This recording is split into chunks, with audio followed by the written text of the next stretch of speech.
आज़ादी के बाद लंबे समय तक हमारी आर्थिक विकास दर वो नहीं थी, परिस्थितियां दूसरी थी।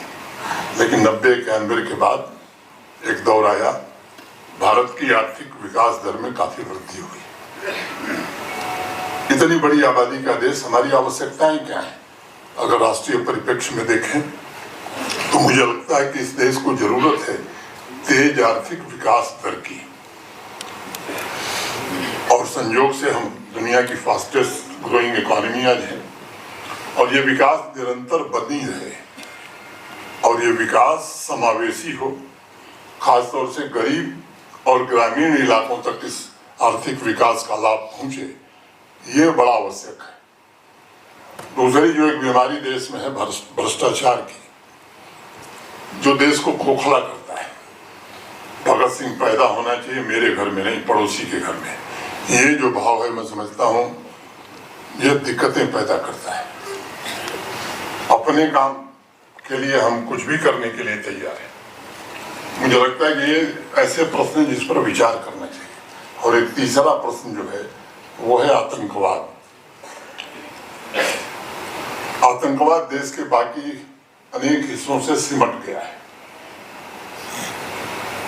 नॉर्थ ईस्ट मोटा मोटी आतंकवाद वहां खत्म हो गया है। एक लेफ्ट विंग एक्सट्रीमिज्म, नक्सलवाद जिसे कहते थे, जो बड़ा सपना देखते थे कि नेपाल तक एक रेड कॉरिडोर बना लेंगे, वो भी अब सिमट करके 1-2 जिलों तक रह गया। और मैं जो महसूस कर रहा हूँ या जो भी इसका विश्लेषण कर रहा होगा या एनालाइज कर रहा होगा, वो इस बात मेरी राय से सहमत होगा कि आने वाले कुछ महीनों में ये जो लेफ्ट विंग एक्सट्रीमिज्म है, नक्सलवाद भी देश से समाप्त हो जाएगा। कर्नाटक और केरल का एक छोटा हिस्सा और जम्मू कश्मीर, विशेष रूप से जम्मू कश्मीर ये आतंकवाद से लंबे समय से पीड़ित रहा। ये समाप्त हो, ये मैं समझता हूं कि बहुत ही अनिवार्य है, अपरिहार्य है। और इसके बिना अगर लोग सोचते हैं कि विकास हो सकता है, रोजगार मिल सकता है, तो मैं मानता हूं कि सबसे बड़ी बाधा है। सिक्योरिटी फोर्सेस, आर्मी, पुलिस ये अपना काम कर रहे हैं, प्रशासन के लोग भी अपना काम कर रहे हैं, लेकिन जम्मू कश्मीर के नागरिक के नाते हमारी अपनी भी जिम्मेदारी है। हम कोई ऐसा काम न करें जिसके कारण इस तरह की गतिविधियों में कोई बढ़ोतरी हो सके। जाने अनजाने में, कई बार अनजाने में हम कर देते हैं। मैं समझता हूं कि ये बड़ा मुश्किल पैदा करता है। परिस्थितियां काफी बदली हैं। अब स्ट्रीट वायलेंस माने पत्थरबाजी इतिहास की बात हो गई है। स्कूल, कॉलेज, बिजनेस सब कुछ देश के बाकी हिस्सों में जिस तरह से चल रहा है, यहाँ भी चल रहा है। जो भी बड़ी नामी तंजीमें हैं, उनका कोई बड़ा सरगना जिंदा नहीं है। अगर मैं आतंकवादियों की भर्ती की बात करूं तो लोकल रिक्रूटमेंट इस पूरे साल में 25 के सितंबर महीने बीतने जा रहे हैं, केवल 1 हुआ है। अनेक पैरामीटर्स हैं जिन पर काफी हद तक सफलता मिली है, लेकिन दुर्भाग्य से हम एक ऐसा पड़ोसी पा गए हैं, एक ऐसा पड़ोसी है जिसके पेट में बराबर दर्द होता है। कोई भी परिवार में बंटवारा होता है तो बंटवारे के बाद हर आदमी कोशिश करता है कि हम अपना घर बनाएं, अपने घर में कैसे समृद्धि आवे, इसकी कोशिश करें।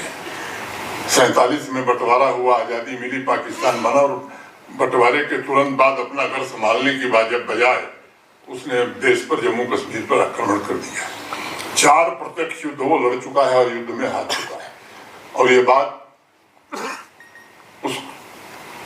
उन लोगों को समझ में आ गया कि प्रत्यक्ष युद्ध में भारत से कभी जीत नहीं सकते, और इसलिए अप्रत्यक्ष युद्ध, और वो भी लोगों को रेडिकलाइज करके, गुमराह करके, अनेक जवान, पता नहीं कितने लोग, कितनी माताएं बेवा हो गई, कितनी बहनों का सिंदूर मिट गया। 40,000 से ज्यादा लोगों ने अपनी जानें इस आतंकवाद के कारण दी। मैं समझता हूं ये सिलसिला कब तक चलेगा। इस सिलसिले को भी पूरी तरह समाप्त करना, ये जहां सरकार, प्रशासन, फोर्सेस का दायित्व, वहीं आवाम का भी दायित्व है। मैं जानता हूं कि आप में से लोग राष्ट्रवादी हैं, देश आगे बढ़े, इसके लिए आप निरंतर कभी आतंकवाद को आप समर्थन नहीं किए, लेकिन मुझे लगता है कि आवाम को भी इसके लिए आगे आना चाहिए। जब नैरेटिव इस तरह के बनाए जाते हैं उससे कभी कभी नुकसान बहुत बड़ा हो जाता है। मैं ये नहीं कहता हूं कि उन लोगों का सीधा कोई वास्ता है, लेकिन अगर टीआरएफ के सोशल मीडिया पोस्ट पर वही बात कही जा रही है जो हम बयान दे रहे हैं, तो निश्चित रूप से ये खतरनाक है और इस पर जरूर विचार करना चाहिए। मैं फिर से आप सब बड़ी संख्या में, खासतौर से जो दूर के इलाके से रजौरी पुंछ से आए उन भाइयों का विशेष रूप से मैं आभारी हूँ। इस आयोजन के लिए आप सबके प्रति हृदय से आभार व्यक्त करते हुए और एक बार पुनः आपको ये भरोसा देते हुए कि जो पार्लियामेंट ने कानून बनाया है, इन लेटर एंड स्पिरिट उसका हर लाभ आपके समुदाय को मिलेगा। ये कहने से सब कुछ लागू हो जाएगा ऐसा मत समझिएगा, दिक्कतें उसमें आएंगी। आप लोगों से भी मैं कहना चाहता हूं कि ऐसा तंत्र, ऐसी व्यवस्था बनाई जा सकती है कि आप बातचीत करते रहें जिम्मेदार लोगों से। हम भी महीने 2 महीने पर उसकी प्रगति को देखते रहेंगे। मैं आश्वस्त हूँ फिर जब हम मिलेंगे तो एक अच्छे वातावरण में मिलेंगे और आप सबसे मेरा ये अनुरोध होगा जो मैंने पहले बात दोहराई, ये जो कोशिशें हो रही हैं कि समाज को कैसे बांटा जाए, इसके हिस्सा हम किसी हाल में न बने। अपने स्वार्थ के लिए इस तरह की कोशिशें कुछ लोग करते हैं।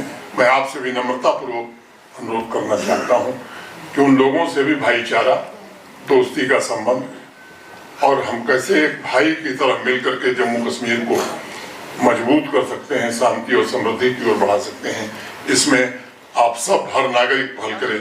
इन्हीं चंद बातों के साथ मैं अपनी बात पूरी करता हूं। धन्यवाद।